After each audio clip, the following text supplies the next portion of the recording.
At the stroke of the midnight hour, when the world sleeps, India will awake to life and freedom. यत्र नार्यस्तु पूजयन्ते रमन्ते तत्र देवता, यानी जहाँ महिलाओं का सम्मान होता है वहाँ समृद्धि का राज होता है। लेकिन हमारे समाज में आज भी ऐसे रीति रिवाज और सामाजिक कुरीतियाँ हैं जो इन पंक्तियों पर से हमारे विश्वास को डिगा जाती हैं। The widows of Vrindavan have become India's tragic cliché. The Supreme Court has once again directed the UP government to take urgent steps to improve the living conditions of more than 2,000 women who live in hopelessly destitute conditions in the pilgrimage town of और मैं झूठ ना बोलूँ, वृंदावन में आके झूठ ना बोले, पेंशन मिलता था, पेंशन 6-7 महीना अभी बंद हो गया, विधवा पेंशन कोशिश किया, अभी तो कुछ पता नहीं है, बोला चालू है गया खाता, लेकिन एंट्री हुआ नहीं। प्रत्यक्ष को प्रमाण क्या, इस बात से हम भली भांति अवगत हैं कि भारत की सांस्कृतिक विविधता पूरे देश विदेश में प्रख्यात है। इसका महिमा मंडन करते लोग हर स्थान पर मौजूद हैं, पर एक बात स्मरण रखें, इन महिमा मंडनों में कहीं कुछ कुरीतियां भी समाहित हैं। हम इन कुरीतियों को भली भांति जानते हैं और हमें यह भी ज्ञात है कि इस देश में उतार चढ़ाव तो लगे रहते हैं, पर इन महिमा मंडनों के दौरान हम अपनी देश की सारी विडंबनाओं को नज़रअंदाज कर देते हैं, किंतु आज नहीं। तो आइए चलते हैं वृंदावन, ठाकुर साहब की नगरी, एक ऐतिहासिक नगरी, और समझते हैं उस द्वंद्व को जो आज भी हमारे समाज और महिलाओं के बीच चला आ रहा है।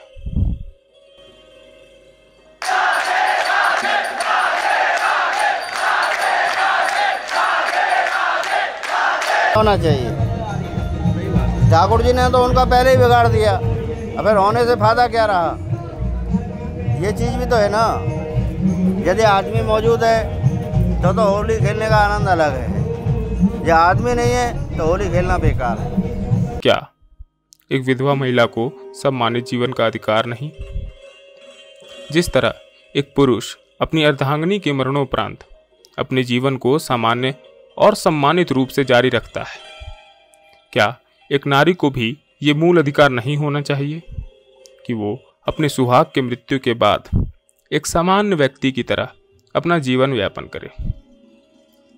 क्या उसे भी पुनर्विवाह का विकल्प नहीं मिलना चाहिए? सामान्यतः हम इनकी व्यथाओं को यह कहकर अनदेखा कर देंगे कि ये तो प्रथाएं हैं, चलती रहेंगी। तो ऐसी होती है, विधवा जो औरत होती है, सर्वप्रथम हमको उसको माँ का दर्जा देना पड़ेगा, चाहे वो यंग भी होंगी तो भी, क्योंकि वो उस स्वरूप में आ चुकी हैं जिस स्वरूप में हर एक व्यक्ति को हाथ जोड़ करके माँ स्वरूप में उसको बोले कि माता जी क्या बात है, कोई बात है। तो इस हिसाब से विधवाओं का आश्रम है यहाँ पर, जो कि होलियाँ वहाँ भी होती हैं। एक भजन आश्रम है जहाँ पर सारी बड़ी बूढ़ी विधवाएं जा कर के हरि नाम संकीर्तन का कीर्तन करती हैं, तो वो भी आज के दिन वहाँ पर होलियाँ खेलेंगी आपस में ही। अब वो वहाँ से अपना होली खेल के जो भी कीर्तन है उस समय को वहाँ व्यतीत करने के बाद में जब बाहर आएंगी, तो बाहर हम हैं, आप हैं, हम लोग क्या मानने वाले हैं हर रंग फेंकने के बिना? तो हम फेंक देंगे उनके ऊपर, वो भी हमारे ऊपर डाल के चली जाएंगी, ऐसा उनका भाव होगा खेलने का। ठाकुर जी ने हर एक को रंगा, ये थोड़ी नहीं है कि केवल गोपियों को रंगा, जो घर की बड़ी बूढ़ी थी उनको तक रंगा, क्योंकि वो उनका नंद का लाल था वो, इसलिए। बाउंडेशंस लगाई नहीं जाती हैं इन हिंदुइज्म, कोई बाउंडेशन नहीं है। अगर आप ग्रंथ पढ़ें, no actually let me tell you one thing, Hinduism में देयर इज नो बाउंडेशन। हाँ, ये खुद के ऊपर होता है, उस लेडी के ऊपर। If you talk about Granth, yeah, you'll get to there are no foundations on विधवा औरतें. If you know that, let me tell you, like in every Granth कोई बाउंडेशन नहीं है विधवा औरतों पे, परंतु क्योंकि जैसे कहते हैं ना कि आग से डरना है तो डरना है, तो वो एक स्टीरियोटाइप बनता चला गया। मैंने कहा ना, वृंदावन में फूलों की होली सदियों से हो रही है। हमारे यहाँ नॉर्मल एरिया में विधवा होली नहीं खेलते थे कलर से, अब जाके रंगों का उपयोग हो रहा है। विधवा होली हमेशा से हो रही है, ये खुद का, ये वाली चीज़ नहीं पता होगी। ऐसा कभी हम नहीं क्या हुआ। करते हैं, हम ये लोगों ने करा यंगस्टर्स, है। This is depending on these on ourselves. हम जो यंगस्टर्स है ना, हम ही क्या कर रहे हैं, हम भी वही हवा उड़ा रहे हैं जो पीछे से हो रही है। अगर हम लोग ये बदलाव लाएंगे ना तो हम लोग बहुत इंप्रूवमेंट ला सकते हैं। ग्रंथों में जो लिखा है हम लोग क्या करते नहीं to है, blame our culture. I'm Yes. not going to blame Hinduism. Because it's Hinduism beautiful. always allowed. always allowed us. Everyone. It's written clearly Like on there. a same platform. इस बात पर तो गहरी चर्चाएं और विवाद हो सकता है कि इन परंपराओं का कोई लिखित प्रमाण है या नहीं, किंतु बाणभट्ट, जो कि राजा हर्षवर्धन के राजकवि थे, उन्होंने अपनी रचनाओं में विधवाओं पर उत्पीड़न और सती जैसी पद्धतियों का स्पष्ट जिक्र किया है। विदेशियों की लेखनी में भी सती का उल्लेख स्पष्ट है। सुलेमान, जो कि एक अरबी यात्री थे, उन्होंने भी राजपूताना क्षेत्रों में सती का उल्लेख खूब किया है। समय के दर्पण को ज़्यादा खींचते ना हुए अगर हम आधुनिक इतिहास को खंगोलें तो दो नाम करणों में गूंज उठेंगे, ईश्वरचंद्र विद्यासागर और राजा राममोहन रॉय। इन महापुरुषों के सती के खिलाफ संघर्ष और विधवाओं के पुनर्विवाह के संघर्ष को हम पूर्ण रूप से जानते हैं। क्या हम इन तथ्यों से भी मुख मोड़ देंगे कि हमारी ही माताएं इन सामाजिक उत्पीड़नों से ग्रसित रही थीं? वैदिक काल में भी विधवाओं के पास केवल दो विकल्प हुआ करते थे, या तो वह आत्मदाह करें या नियोग का पालन करें। नियोग वह एक मार्ग था जिसमें एक विधवा किसी अन्य पुरुष के संतान को गर्भ धारण कर सकती है, यदि वह ऐसा करना चाहती है तो, और उसके बाद अपना शेष जीवन उस शिशु के पालन पोषण में बिता दिए। मनुस्मृति, जो कि उत्तर वैदिक काल की धर्म ग्रंथ थी, उसमें भी विधवाओं के लिए यह कानून स्पष्ट था कि एक विधवा को आजीवन कष्ट सहना चाहिए, आत्मसंयमित और पवित्र रहना चाहिए, और एक विवाहित महिला के नायाब कर्तव्य को पूरा करने का प्रयास करते रहना चाहिए। क्या हम इन बंधनों एवं बंदिशों को भी सत्य मानने से इनकार कर देंगे?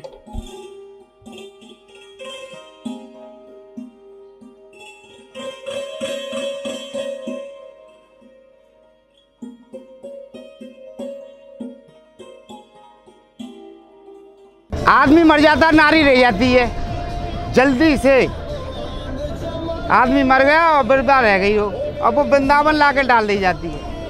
वो अपने खाते कमाती रहती है, अपना भजन करती रहती है ठाकुर जी का। अब उनको यहाँ छोड़ जाएंगे तो वो क्या करेंगे? अब भजन ही करेंगे और खाएंगे और भजन करेंगे, ठाकुर जी के गुण गाएंगे। यहाँ तो ठाकुर जी के भरोसे डरी हैं, फिर वो कोई दे जाएगा तो खा लेंगे, नहीं तो राधे राधे बज रहेंगे। ये लीला है ठाकुर। समकालीन वृंदावन में लगभग 5000 से अधिक विधवाएं बसती हैं। ये माताएं आश्रमों में रहकर भिक्षाएं एवं भजन कीर्तन कर अपना जीवन व्यापन कर रही हैं, अपनी जन्मभूमि व परिवार से कहीं दूर। कईयों के अनुसार विधवा महिला अशुभता का केंद्र है। इसका कारण समझना हमारे स्वार्थी समझ के परे है। वही घाट 12 तारीख को जाऊंगी, ये 12 तारीख आएगा, 3 बजे 4 बजे जाओ, वो लेके पटला साइन करेगा, काट है हमारे पास, बस वो इतने महीना भर खाती है।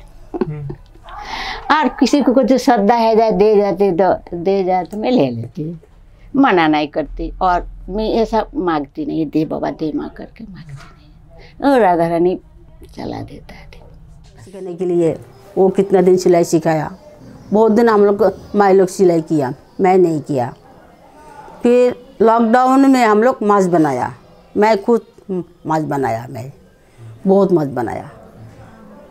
कितना माई हमारा आश्रम में तो है ही माई लोग के लिए, फिर वृंदावन में कितना आश्रम में बांट दिया, फिर रास्ता पर बांट दिया मास्क बना के हमारा 3-4 माई मिला के दिन में 50-60 मास्क बना लिया हम लोग। मैं रहती नहीं वहाँ पे, नहीं है रहती। वो छोड़ा कोई पसंद मन करे तो छोड़ा, ज़्यादा बड़ा आदमी ना है, लकड़ी की काम करे हमारी छोड़ा। फिर हाथ टूट गया उसका, अब काम करना पारो, दूसरे काम पे लग गई छोटा लाला। विधवा हमारे तो कोनो शुभ काज, हमारे कोनो हाथ नहीं ना ना हमारे सबाई एके बोलेंगे, मैं जब जो बोला ना वही बोलेंगे। আমাদের শাদি দেওয়ার লাগে বলেছিল, না না আমি করি না। আমাদের আমরা যখন বিধবা হচ্ছি, হ্যাঁ বিধবার পরেই বিধবা যখন হচ্ছি আমরা তো বিধবা, আমাদের শুভ কাজে তো আমাদের লাগবে না। না না ওই সেটাই ওইটাই কোনো शुभ काजे লাগবে ना। अशुभ बोल रहा है तो हमारे हालत और बिगड़ गया।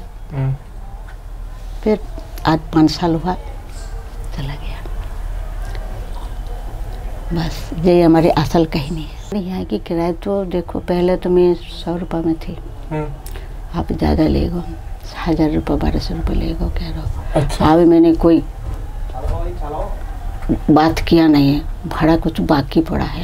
30 कुटिया का नहीं, यहाँ घर कहाँ रहेंगे, ये सारा संसार का बात है, मेरा बात नहीं है। ये सारा संसार में ही लड़का वो बाप बेटा में अक्सर साथ कुछ ना कुछ होती है, जितना बड़ा पैसा वाला हो नहीं हो सबके अंदर ही है। तो मैं सोच लिया मेरा तो कोई नहीं है, मेरा तो एक ही लड़का है, मैं तो गरीब हूँ, मैं मेरा रहने के लिए फिर जगह नहीं है, मकान नहीं है मेरा।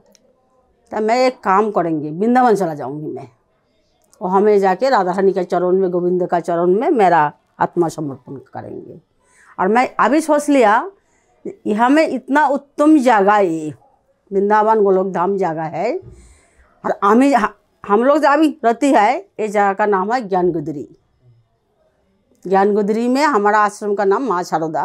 ये हमें जो आके जो हम लोग कितना जो मैं हम लोग नहीं जान रहा है हम लोग क्या कर रहे हैं इसमें। ये जगह बहुत बड़ा पुण्यवान जगह है। ये जगह में हमारा कौन जन्म का कौन क्या है, ये जगह में हमको थान मिल गया, राधा रानी ने हमको थान दे दिया। बंगाली है ना, हमारा बंगाली विधवा है, हमारा बंगाली विधवा जब हो जाएंगे तब हमारा शुभ काम में नहीं आती है, मना कर रहा है, अशुभ हो रहा है बोल रहा है। तो इसलिए जब इसमें आया तब डॉक्टर बिंदेश्वर पाठक बाबा ने बोला ये माता है, जो पुरुष का पत्नी मर जाती है वो तो सब कुछ कर रहा है, सब कुछ खा रहा है, सब कुछ कर रहा है, तो माता का अंदर क्या हो गया। जो माँ के लिए हम सारा दुनिया देख रहा है, सब चीज़ का आनंद ले रहा है, तो माता होली नहीं खेलेंगे क्यों, माता को साथ मैं होली खेलूँगी। ये सुप्रीम कोर्ट से वो परमिशन ले लिया, सुप्रीम कोर्ट से जी माता को साथ हम होली खेलेंगे। त्योहारों में यही एक मेन रीज़न था कि मैं होली पे अपने घर ही नहीं गई, बिकॉज़ मैं जाती तो मुझे किसी ना किसी तरीके से फ़ील कराया जाता एंड मेरे साथ वो त्यौहार खेला ही नहीं जाता। तो मैंने यही डिसाइड किया कि एक बंद कमरे में अकेले रहने से अच्छा है कि मैं यहाँ अपनी बेटी के साथ रहूँ। तो बाकी त्योहारों में भी मतलब आपको याद दिलाया जाएगा कि यस आपके हस्बैंड नहीं है तो आपको कोई आज़ादी नहीं है ये खुशी मनाने की। आपको अपने एक दायरे में रह के अगर आप मनाना भी चाह रहे हो, करना भी चाह रहे हो, तो भी एक दायरा निश्चित कर दिया जाता है कि यस आपकी ये लिमिट्स ये हैं, इस लिमिट से बाहर मत आओ। इवन डांस करने के लिए भी, कोई त्यौहार या किसी फंक्शन पे डांस भी करना है तो भी ये कह दिया जाता है कि मैं मेरी मदर की खुद की ही बात करूँगी। मैंने एक वीडियो डाला था यहीं यूनिवर्सिटी का ही, मैं डांस कर रही थी उसमें, एंड मेरी मदर ने वो स्टेटस पे देखा और उन्होंने मुझे कहा बेटा अच्छा नहीं लगता, लोग क्या कहेंगे।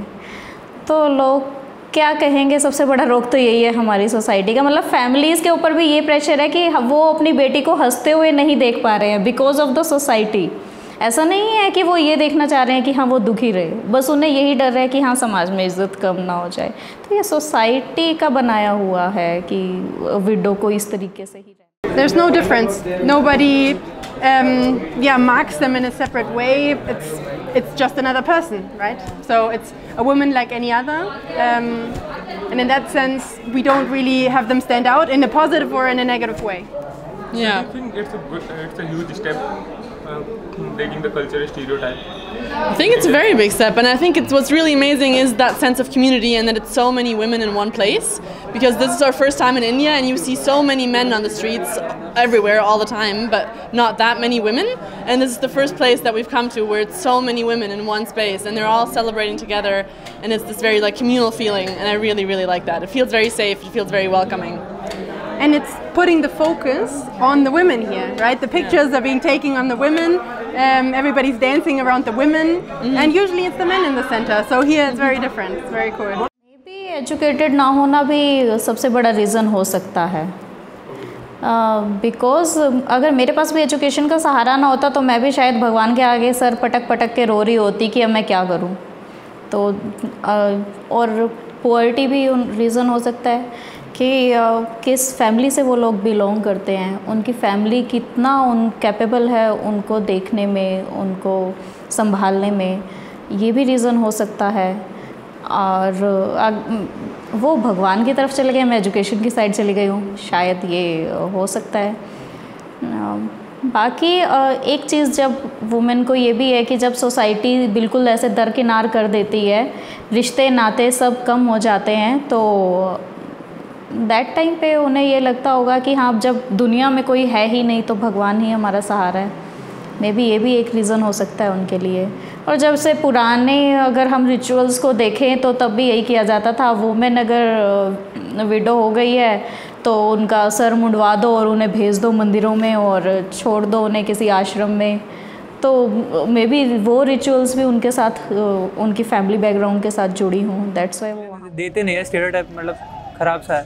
तो अभी तो फ़िलहाल ये एक सुना है कि मतलब वृंदावन में विडोज़ की होली होती है बड़े इवेंट पे, और इंडिया में सिर्फ आई हर्ड कि मतलब सिर्फ एक ही जगह है जहाँ पे विडोज़ को होली खेलने देता है, लाइक इतने बड़े पैमाने पे।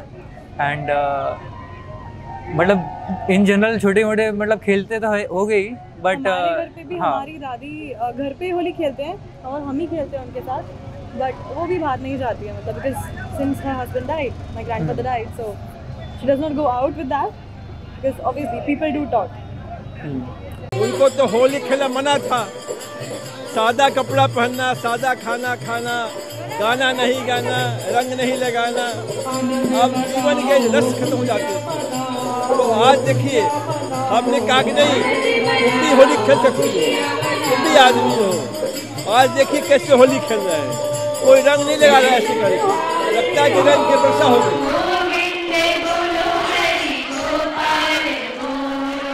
बहुत अच्छा हुआ था, कपड़ा भी दिया, नया नया कपड़ा पहन के आओ होली खेलो, बहुत अच्छा लग रहा है।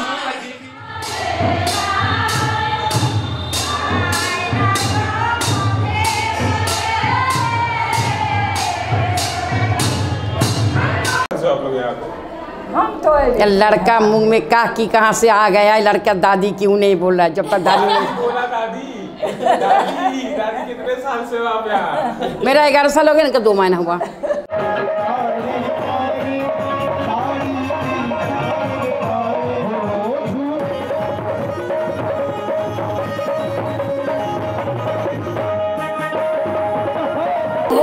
घूमने आए, अमर हो गया, अब नहीं। आप कौन सा आश्रम में रहते हो मैया?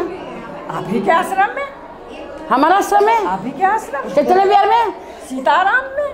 सीताराम में वो सीताराम हमने देखा नहीं, 2 महीना हुआ ना। मैं तो खूब देखती हूँ। हम तो गुलाल का काम करते हैं महीना भर से। काम में रहते हैं। आप काम करते हो? नहीं, मैं काम नहीं करती। ओ, हमारा आश्रम में रहते हैं सीताराम में। सीताराम हम फेज 2 में हैं।